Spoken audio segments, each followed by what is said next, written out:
Welcome दोस्तों, सभी को प्रणाम करता हूँ। पंडित दीनदयाल उपाध्याय जी की जन्मस्थली धानक्या जयपुर राजस्थान से मैं एकात्म मानववाद को समर्पित बाल्यकाल सेवा संस्थान का अध्यक्ष आप सभी लोगों को प्रणाम करता हूँ। परम पूज्य गुरुदेव को साक्षी मानते हुए मैं अपने ये लाइव आप सब लोगों के बीच में यहाँ अपनी बातें रखने आया हूँ दोस्तों। और हम प्रारंभ करें अपने लाइव का। तो सचिन जी वेलकम। तो दोस्तों हम परम पूज्य गुरुदेव का आह्वान करेंगे गायत्री मंत्र के माध्यम से। ओम भूर्भुवः स्वः तत्सवितुर्वरेण्यं भर्गो देवस्य धीमहि धियो यो नः प्रचोदयात्। ओम गुरुर्ब्रह्मा गुरुर्विष्णु गुरुरेव महेश्वर गुरुर् साक्षात् परब्रह्म तस्मै श्री गुरुवे नमः। दोस्तों सबसे बड़ा सौभाग्य जीवन में अगर मैं समझूं कि मेरे जीवन में सबसे सौभाग्यशाली चीज़ क्या रही, तो एक मार्गदर्शक सत्ता ऐसे गुरु का हमारे सर पे हाथ और उनका हमें पग पग पर हमें मार्गदर्शन देते रहना, ये जीवन में सबसे ज़्यादा इम्पोर्टेंट रहा दोस्तों। क्योंकि ज़िंदगी जिए जा रहा था, ज़िंदगी कटे जा रही थी, लेकिन ये समझ में नहीं आ रहा था कि आखिर ये ज़िंदगी किस लिए है, ये ज़िंदगी का करना क्या है यहाँ पे। तो और लोगों को देखता था तो सभी लोग 24 घंटे बस एक ही बात करते हैं कि ये पैसा पैसा पैसा कैसे आए, कैसे लाए, कैसे खर्च करें, क्या करें, कैसे भौतिक संसाधन लाएं। और बस एक एक दिन ऐसे ही कटता गया दोस्तों। बचपन से ही ऐसे शिक्षण था कि पढ़ाई करो, ABCD पढ़ाई करो, फलाना करो, और पढ़ने के बाद डिग्री लो, डिग्री के बाद नौकरी करो, नौकरी के बाद फिर शादी होगी, फिर एक 100 गज प्लॉट खरीदो, फिर मकान बनाओ, फिर बच्चों की फ़ीस भरते रहो, फिर बिजली के बिल देते रहो, फिर दहेज इकट्ठा करो, शादियां करो खर्चीली, ये सब इसमें जीवन पूरा हो जाता है दोस्तों। तो कुछ सार प्रिय अच्छा मलिक जी नमस्कार नमस्कार, आइए आइए, स्वागत है आपका।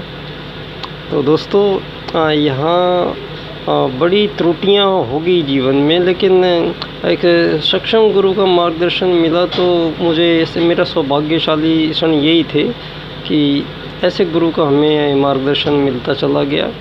और हालांकि गुरुजी ने हमेशा विपरीत तैरने के लिए कहा, धारा के विपरीत तैरने के लिए कहा, और मैंने प्रयास यही किया जीवन भर कि धारा के विपरीत चलना है। तो दुनिया जो कहती है उस पे मैंने कभी गौर नहीं किया। दुनिया की नज़र में तो मैं हो सकता है कि एक कामयाब व्यक्ति ना हूँ, लेकिन परम पूज्य गुरुदेव की इस दृष्टि में मुझे पूर्ण विश्वास है, वो मुझ पर पूरी दृष्टि बनाए रखे हुए हैं। बड़ी विकट समस्याएं आई, विकट से विकट होती चली गई समस्याएं, और इतनी विकट होती चली गई दोस्तों कि अभी अभी तो मैंने अपनी पत्नी को इस कोरोना में खो दिया। उसके जाने के बाद तो और ही ज़्यादा मतलब इंटरनली फीलिंग्स जो है वो एक तरीके से बिखरी गई थी, लेकिन बिखरने नहीं दिया उन्होंने फिर भी, क्योंकि लक्ष्य यस कम। हाँ, सबका स्वागत है दोस्तों। हाँ, तो आज यहाँ पर मेरे आने का उद्देश्य एक ही होता है दोस्तों कि ये जीवन 60-70 साल से ज़्यादा मिलता नहीं है आज के टाइम हमें, और इतनी छोटी सी ज़िंदगी है। पहले हम बच्चे होते हैं तो कुछ समझ में नहीं आता है कि हमें तैयार किस लिए किया जा रहा है, हमें आखिर करना क्या है दुनिया में आके। और फिर इतनी तेज़ गति से ये समय चक्र घूमता है जैसे हम बड़े होते हैं कि चारों तरफ धन धन और धन की मांग बढ़ती चली गई दोस्तों।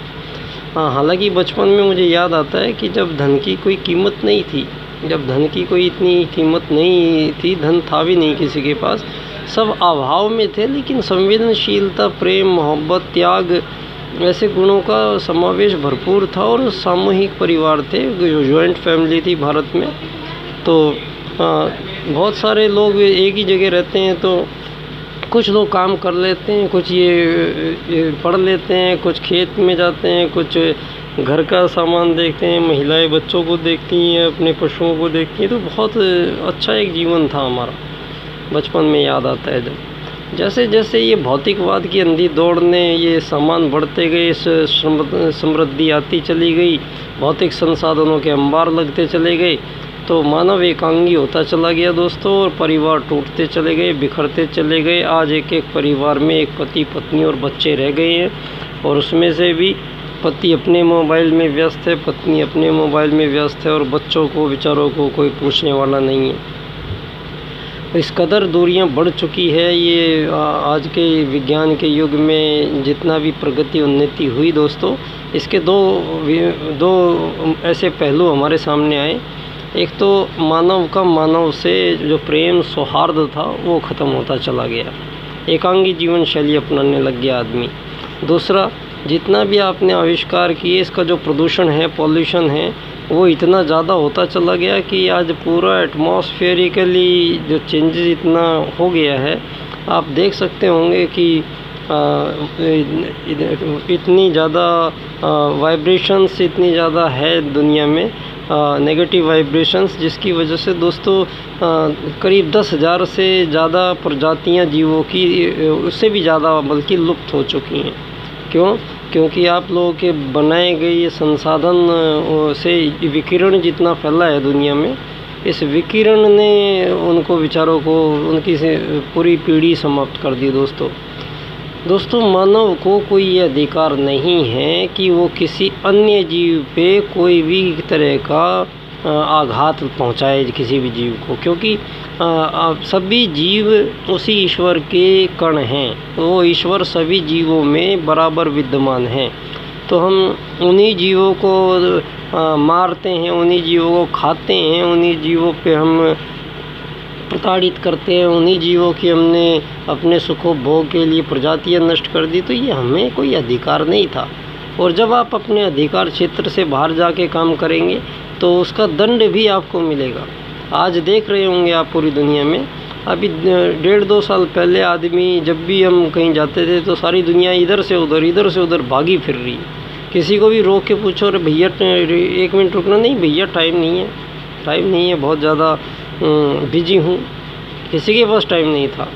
तो ये समय ने का थपेड़ा देखो कितना तकड़ा लगा आदमी के, कि ये कोरोना हालांकि विश्व युद्ध एक तरीके का लड़ा जा रहा है दुनिया में, इसके आने के बाद में अब आप देखिए किसी भी आदमी को, कोई आदमी ये नहीं कहेगा कि मुझे बहुत जल्दी है, कहीं जाना है, मैं लेट हो गया, मुझे टाइम नहीं है। सबके पास टाइम है। अब सारे ऐसी आदत डाल दी है सबको कि बहुत बेहतर भी हुआ ये लॉकडाउन से। इसके पॉजिटिव बहुत सारे इफ़ेक्ट आए। पॉजिटिव में एक तो धैर्य रखना आ गया आदमी पे, मानव के अंदर धैर्य रखना सीख लिया और सामंजस्य बिठाना सीख लिया, क्योंकि घर में ही कैद रहे तो अपने परिवार में सामंजस्य बिठाने की उनमें कला आ रही है, धीरे धीरे सहनशीलता आती चली जा रही है और एक दूसरे की केयर करने की फुर्सत मिल रही है उन लोगों को। और दूसरा, जो बाहर आप ये इतना ज़्यादा पॉल्यूशन फैला रखा था, गाड़ियों ने धुआं चारों तरफ गाड़ियाँ ही गाड़ियाँ भागी फिर रही थी, तो ये गाड़ियों को रोक के इतना सारा प्रदूषण कम हुआ। नदियों में लोग इतना कचरा फेंक रहे थे जा के पाप धोने के लिए, वो नदियाँ अब स्वच्छ जल से दिखाई दे रहा है। ऑक्सीजन लेवल बढ़ रहा है, लेकिन आपने एक चीज़ पे ध्यान नहीं दिया दोस्तों, सबसे ज़रूरी चीज़ थी यहाँ पे, ये धरती एक ग्रह है और ग्रह सीमित है, ये फैलता तो है नहीं, धरती जितना इसका आकार है उतना ही है शुरू से ही। तो इस धरती पे कितने सारे मानवों को रहना है उसकी एक लिमिट होती है दोस्तों, आपने इस लिमिट को तोड़ डाला है। तो इतने सारी पब्लिक, इतने सारे बच्चे, 6.5 अरब लोग दुनिया में हैं इस समय। तो ये 6.5 अरब लोग पहले थे, यहाँ 1.5 अरब लोग, 33 करोड़ लोग थे भारत में, अब हो रहे हैं 1 अरब और 45 करोड़। तो इन्हीं 20-30 सालों की बात है ये। तो 20-30 सालों में इतनी ज़्यादा जनसंख्या जो बढ़ी है दोस्तों, ये सारी दुनिया को सोचना ये चाहिए था कि भैया पहले जनसंख्या पे नियंत्रण रखते तो ये परमाणु बम बनाने की ज़रूरत ही नहीं पड़ती। तो ये लेकिन जीवन जीने का जो तरीका जो आप लोगों ने अडॉप्ट किया है ये है पूंजीवाद। ये पूंजीवाद से संचालित है और पूंजी से कोई भी एक अंतहीन लड़ाई है दोस्तों। पूंजी से कभी भी मानव के अंदर एक समानता नहीं आ सकती है, क्योंकि आप लोगों ने ये अमीर गरीब मालिक नौकर का ये जंजाल जो खड़ा किया है ये कभी भी ईश्वर प्रदत्त नहीं है। भगवान ने ये नहीं कहा है कि आप धरती पे जाके ये इस तरीके से मानव जीवन को जीना पड़ेगा। यहाँ जीवन आपको दे दिया गया है और वो ज्ञान भी आपको दे दिया गया था कि यहाँ पे करना क्या है, क्योंकि धरती के पहले राजा मनु थे। मनुवाद पहला राजनीतिक दर्शन भारत को विश्व को दिया था भारत ने। तो दोस्तों प्रवेश जी वेलकम, नमस्कार है। तो दोस्तों धर्म अर्थ काम मोक्ष, मतलब हम यहाँ धरती पे आए क्यों हैं इस चीज़ को पहले समझ लेना चाहिए। अपने वजूद को हम पहले समझ लें यहाँ आए हैं तो, क्योंकि हमें यहाँ से जाना है। तो जाने से पहले अपने वजूद को समझ लेना चाहिए था। इसका इलाज दिया हमें दीनदयाल उपाध्याय जी ने। वो कहते हैं भैया राजनीति बहुत हो गई है, कितने सारे वाद आपने देखे, मनुवाद का तिरस्कार आप लोगों ने किया, वो आपकी त्रुटि है, मनु की त्रुटि नहीं है। मनु ने कोई जाति नहीं बनाई थी, ये जातियाँ नहीं थी, वो कर्म थे और वो कर्म आज भी ऐसे के ऐसे ही हैं। आपने मनु को तो गालियाँ देने लग गए और मनुवाद का तिरस्कार किया, लेकिन आपने मोक्ष का तिरस्कार किया। बाकी धर्म अर्थ काम तो आप लेके चल रहे हैं, और धर्म के अधर्म में लेके चल रहे हैं आप, अर्थ का अनर्थ लेके चल रहे हैं आप, काम का केवल भोग रह गया है दुनिया में। नारियों के प्रति क्रूरता इतनी ज़्यादा बढ़ती चली जा रही है क्योंकि ये भोगवाद में उनको सुप्रीम कोर्ट के माध्यम से भारत में अनुमति दे दी गई है। तो एक व्यभिचारी समाज बनाने के लिए सुप्रीम कोर्ट के 4 निर्णय यहाँ भारत में आ चुके हैं, और उन्हीं का परिणाम है आज पूरी दुनिया 10 साल के अंदर 15 साल के अंदर इतना बड़ा परिवर्तन आ गया है दोस्तों कि आप देख के हैरान रह जाएंगे। आप कोई भी मोबाइल खोलिए, उसमें इतने सारे ऐप चल रहे हैं कि लड़कियों की अश्लीलताएँ आपको दिखाई देंगी दोस्तों। क्यों? उनको संरक्षण दिया गया, कानून का संरक्षण दिया गया है कि आप लोग व्यभिचारी समाज बनाइए। ये हमारी सुप्रीम कोर्ट ने संरक्षण देके और ये व्यभिचारी समाज के निर्माण में अग्रणीय भूमिका निभाई, क्योंकि वो वैश्विक नियमों का पालन करने के लिए बाध्य हैं। और विश्व यही चाहता है कि भोगवाद जितना बढ़ेगा, इसमें अमीर गरीब मालिक नौकर का ये खेल उतना ही तीव्र होगा, और उन लोगों को तो आदमियों को मारने में मज़ा आता है। उन लोगों को तो पश्चिम कल्चर ही इस चीज़ पर टिकी हुई है कि ताकतवर जिंदा रहेगा और कमज़ोर को जीने का अधिकार नहीं है। ये उनकी फ़िलोसॉफ़ी है दोस्तों, हमारी फ़िलोसॉफ़ी ये नहीं है। यहाँ ताकतवर हमेशा संरक्षण करता है कमज़ोर का, यहाँ उल्टा है हमारे भारत में। लेकिन अब नहीं छोड़ा ना आप लोगों ने सुप्रीम कोर्ट के माध्यम से ऐसे निर्णय दिए जिससे एक व्यभिचारी समाज के निर्माण की आपने हरी झंडी दे दी। और इन 5-7 सालों में ही मोदी साहब आपके शासनकाल में ये सब यहाँ पर हो रहा है और सब सारी दुनिया देख रही है। कोई एक भी शब्द नहीं बोलता है इनके बारे में।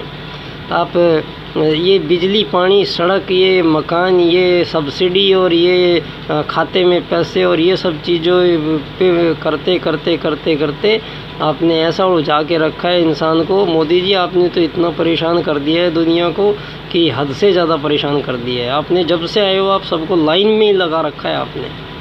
आप ये जानते हैं कि अच्छा राजनेता क्या वही है जो लोगों का ध्यान भटका के और आप राजनीति करते घूमिए आज सारी दुनिया में। बहुत महान कहलाएंगे आप बहुत महान बन जाएंगे इस दुनिया में। दोस्तों आप मोदी जी आपको महान किसने बनाया ये कभी गौर की क्या आपने? आकाश जी वेलकम। हाँ मोदी जी आपकी पार्टी के संस्थापक का नाम है पंडित दीनदयाल उपाध्याय। उन्होंने जनसंघ की स्थापना की थी आरएसएस में रह के, और उत्तर प्रदेश में पहले उन्होंने पार्टी की स्थापना की। उसके 1 महीने बाद में राष्ट्रीय स्तर की पार्टी का गठन दिल्ली में हुआ। डॉक्टर श्यामा प्रसाद मुखर्जी को उसका अध्यक्ष बनाया गया और दीनदयाल जी महामंत्री रहे 18 साल तक। ये सारी क्रिएशंस जितनी भी है आपकी पार्टी की, ये गुरुजी हैं, दीनदयाल जी हैं। दीनदयाल जी ने ही इस पार्टी का पूरा प्रारूप तैयार करके आप लोगों को दिया था। दीनदयाल जी के 3 नियम आप याद करिए तो आपको रास्ते मिल जाते। दीनदयाल जी का आपने अंत्योदय तो खैर आपने बहुत चिल्लाए आप बार बार, और अंत्योदय में कि अंत वाले व्यक्तियों को बस सुविधाएं ये पहुंचा दो, उनके अकाउंट खोल दो, उनको सब्सिडी दे दो, गैस दे दो, उनके शौचालय बना दो। ये छोटे मोटे काम करके आपने, और अब आप क्या समझते हैं कि बहुत बड़ा तीर मार लेंगे आप बहुत बड़ा सुधार कर दिया आपने दुनिया में। और ये व्यभिचारी समाज जो आपके रहते हुए सुप्रीम कोर्ट के निर्णय आए, उस पे आपको कोई ध्यान नहीं है इन चीज़ों का, कि आपके देश की संस्कृति के साथ खेला जा रहा है, आपकी देश की संस्कृति को मिट्टी में मिलाया जा रहा है। ये चीज़ पे आपका ध्यान नहीं गया कभी। आपका ध्यान कभी पंडित दीनदयाल जी के एकात्म मानववाद के राजनीतिक सिद्धांत पे नहीं गया कि वो क्या बोलना चाहते हैं एकात्म मानववाद में। आप ये पूंजीवाद को इतना बढ़ावा दे रहे हैं, प्राइवेट सेक्टर को जो आपने सारी चीज़ों को मैं मानता हूँ एक त्रुटि दीनदयाल जी से उस समय हुई थी, लेकिन उसको सुधार लिया था उन्होंने बाद में। दीनदयाल जी ने जब, क्योंकि आज़ाद हुआ था और गरीबी की हालत थी, देश के पास कुछ था नहीं, और ऐसे विकट समय में तो उन्होंने प्राइवेट सेक्टर को अनुमति दी थी। लेकिन बाद में उन्होंने इस चीज़ को ठीक करते हुए अर्थायाम का राजनीतिक सिद्धांत दिया था, जिस पे आप लोग कभी गौर नहीं किया आपने। दो चीज़ों पे तो आप चर्चा ही नहीं करना चाहते। पंडित दीनदयाल जी के अर्थायाम आधारित एकात्म मानववाद की तो आप चर्चा ही नहीं करना चाहते हैं। अगर आप चर्चा करते तो आपको बहुत एक ऐसा रास्ता मिलता जिससे पूरी दुनिया में आप वास्तव में एक राजनेता कहलाते। अभी भी समय है मोदी जी आपके पास, 3 साल का समय है अभी भी आपके पास, तो गौर कीजिएगा पंडित दीनदयाल जी का एकात्म मानववाद क्या कहता है, दीनदयाल जी का अर्थायाम क्या कहता है। तो दोस्तों, ये प्राइवेट सेक्टर को बिल्कुल धरती से ख़त्म करना पड़ेगा, नहीं तो और कोई यहाँ तो कुछ बचेगा ही नहीं। ये प्राइवेट सेक्टर के कारण लोभ लालच तो हमेशा बना रहेगा, और लोभ लालच होगा तो वहाँ दूसरे आदमी को प्रताड़ना भी होगी, शोषण भी होगा उनका। आप लोगों को अमीर बनाते चले जाएंगे तो गरीब भी रहेंगे वहाँ। आप लोगों को मालिक बना के बैठाएंगे तो नौकर भी उनके रहेंगे वहाँ। तो आपने परिवर्तन क्या किया, चेंज क्या किया आपने, ये देखने वाली बात है। संदीप जी वेलकम। तो दोस्तों, यहाँ एक ऐसे समय में हम आन पहुँचे जहाँ सारी दुनिया एक बड़ी त्रस्त है। अब ये ऐसा समय आ गया है, किसी को ये एक गली नहीं बची जहाँ पे लाशों के अंबार नहीं बिछा दिया आप लोगों ने। और अभी भी आप लोग ये परमाणु बम लेके बैठे हुए हैं दोस्तों। आप लोगों को लड़ने, मारने, एक दूसरे की हत्याएं करने में, शोषण करने में, दूसरे के प्राकृतिक पदार्थों को छीन लेने में, और ये सीमा रेखाओं के पार जाके और दूसरों पे गोले बम बरसाने में, ये आपको किसने बता दिया कि आपको हज़ारों सालों से यही चला रहा है और हज़ारों साल तक यही चलता रहेगा। आप लोगों का बुद्धि में कभी ये क्यों नहीं आता है दोस्तों, आत्मत सर्वभूतेषु वासुदेव कुटुम्बकम। धरती पे सबसे प्राचीनतम ग्रंथ वेद हैं, वेद से प्राचीन कुछ नहीं है। और वेद में आप लोगों को सब कुछ स्पष्ट बताया गया है कि धर्म, अर्थ, काम, मोक्ष, ब्रह्मचर्य, गृहस्थ, वानप्रस्थ, संन्यास। योग में जीवन बताया, भोग में नहीं। योग में जीवन की स्थापना यहाँ हो भारत में, तब जाके ये सारी दुनिया का कल्याण होगा और आप लोग वास्तव में विश्व गुरु कहलाएंगे। तो आप लोग यम, नियम, आसन, प्राणायाम, प्रत्याहार, धारणा, ध्यान, समाधि मतलब मोक्ष प्राप्ति कैसे हो।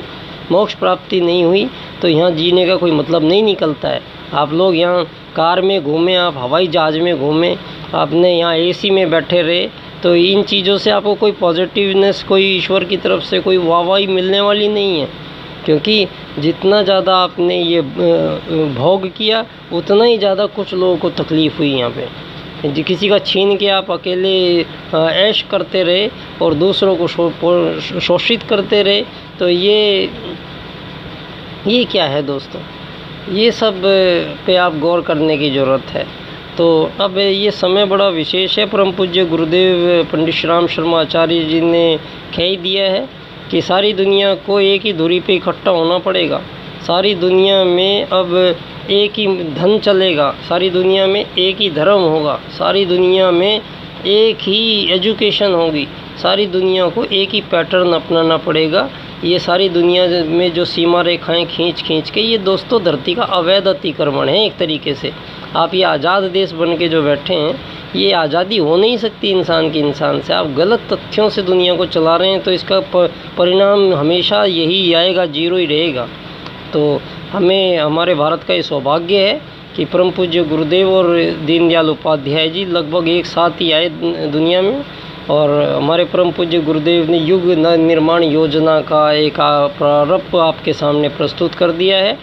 तो युग का नवनिर्माण अब 4-5 साल में देखेंगे आप कितना विराट परिवर्तन दुनिया में होगा। ये शुरू तो हो चुका है, गुरुजी ने पहले ही कह दिया, ये विशेष समय है, ये महाकाल का अवतरण है। महाकाल का अवतरण होता है तो पहले यहाँ पे तांडव करते हैं, वो तांडव यहाँ पे भयंकर विनाश दिखाई देगा आपको अभी, और देख ही रहे होंगे आप। ये कोरोना के कारण ऐसा देश नहीं बचा, ऐसी कोई गली नहीं बची जहाँ लाशों के अंबार नहीं बिछे पड़े, और सुनामी है ये कितनी सारी आ रही हैं, अभी भी आ रही है, कितने सारे जलमग्न हो जाएंगे, कई राष्ट्र तो डूब ही जाएंगे, अब वो उनका नामो निशान मिट जाएगा अभी 5 साल के अंदर अंदर। देखिएगा आप लोग, ये जितनी भी भविष्यवाणी है सब उठा के देख लीजिए, वो इस समय के लिए विशेष इंगित करते हैं हमें। तो परम पूज्य गुरुदेव ने कहा है भैया सारे देव आत्माएँ यहाँ धरती पे आ चुकी हैं, वो सारी इकट्ठी हो जाए और इकट्ठी होके इस नए युग का आगमन की तैयारी करें। तो दोस्तों ये नया युग होगा, परम पूज्य गुरुदेव का जो संविधान उन्होंने लिखा है ये सारी दुनिया का संविधान बनेगा। तो ये संविधान बनेगा कैसे? ये बनेगा राजनीति के वाद को परिवर्तन करने से। और ये राजनीति का वाद जो है, मनुवाद के बाद में आप साम्राज्यवाद लाए, मार्क्सवाद लाए, लेनिनवाद लाए, नाजीवाद लाए, फांसीवाद लाए, आर्थिक उदारीकरणवाद लाए, वैश्वीकरणवाद लाए, ईसाईवाद लाए, इस्लामवाद आए, आतंकवाद आया, भोगवाद आया, ये सब इतने वाद चेंज होते चले गए, लेकिन मानव के बीच में ये संघर्ष, युद्ध, शोषण ख़त्म नहीं हुआ, क्योंकि ये पूंजीवाद है। पूंजीवाद यहाँ नहीं चलेगा। दीनदयाल जी ने पहले ही उसकी जगह पैरेलल करके आपको अर्थायाम आधारित समाज दे दिया है।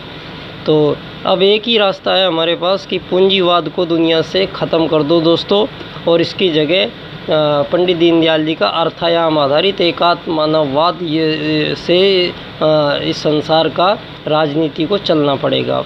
दीनदयाल जी के अनुसार मानव धरती का केवल एक यात्री है, मानव यहाँ का प्राणी है ही नहीं, कहीं और से आता है और कहीं और जाता है। तो धरती पे आपको कोई अधिकार नहीं है, आपको कोई हक ही नहीं है कि धरती को ख़रीद के आप अपने नाम पट्टे काट के बैठ जाएंगे इसके। जब आप ही यहाँ हमेशा रहने वाले नहीं हैं तो आपको क्या अधिकार है इस धरती को ख़रीदने का? मालिक बन के बैठे हो आप इसके। ये सबसे बड़ी बेवकूफ़ी है, इससे बड़ी बेवकूफ़ी और कुछ हो नहीं सकती है। तो दोस्तों मानव एकात्मवाद से समग्र व संपूर्ण वैश्वीकरणवाद, ये विषय है मेरा, और इसका मतलब है आत्मवत् सर्वभूतेषु और वासुदेव कुटुंबकम के सिद्धांत से सारी दुनिया को अब चलना पड़ेगा। तो मैं 25 सितंबर को यहाँ दान किया, जयपुर में पंडित दीनदयाल जी की जन्मस्थली है। मैं इस बार उनके जन्मदिन पर फिर अपना ये चौथा व्याख्यान होगा मेरा।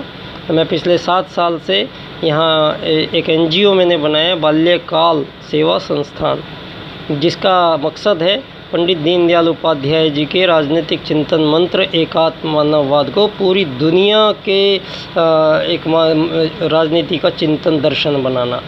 तो ये बनेगा, विश्वविद्यालय में मुझे जाना पड़ेगा, और विश्वविद्यालय में जाके सारी दुनिया के जितने भी राजनीतिक दर्शन या वाद है उनके पैरेलल मैं अर्थायाम आधारित एकात्म मानववाद की स्थापना वहाँ करना चाहता हूँ। इसके लिए मैं प्रयासरत हूँ, आप लोगों का सहयोग चाहिए। बहुत बहुत धन्यवाद आप लोगों का मेरे लाइव पे आने के लिए। मैं डेली आप लोगों से आके डिस्कशन करूँगा दोस्तों इस विषय पे, आप लोग बने रहें।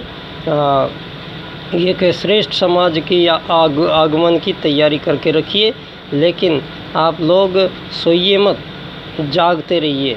तो गुरुजी ने कहा है ऐसे समय पे सो गए तो बहुत आपको हानि हो जाएगी। तो सो नहीं दोस्तों, जाग जाओ अब तो सारे, और जाग के एक विराट परिवर्तन की तैयारी कीजिए और अपना यत्किंचित योगदान युग निर्माण योजना में सभी लोग दीजिए। सभी से यही आशा है, यही अपेक्षा है। परम पूज्य गुरुदेव का सतत मार्गदर्शन, उनकी छत्र छाया हम सब लोगों पे बनी रहेगी। पंडित दीनदयाल उपाध्याय जी के राजनीति चिंतन मंत्र को अब दुनिया के सामने प्रकट करने का अवसर, बहुत बेहतर अवसर है। इससे फिर बाद में लेट हो जाएगा, तो अब हम लेट होने नहीं देंगे दोस्तों। अब अब इस विषय को आपको सुनना भी पड़ेगा, आपको इस विषय पे चर्चा भी करनी पड़ेगी। मेरा सारी दुनिया को चैलेंज है ये, मेरी इस बात पे आप लोगों को बोलना पड़ेगा।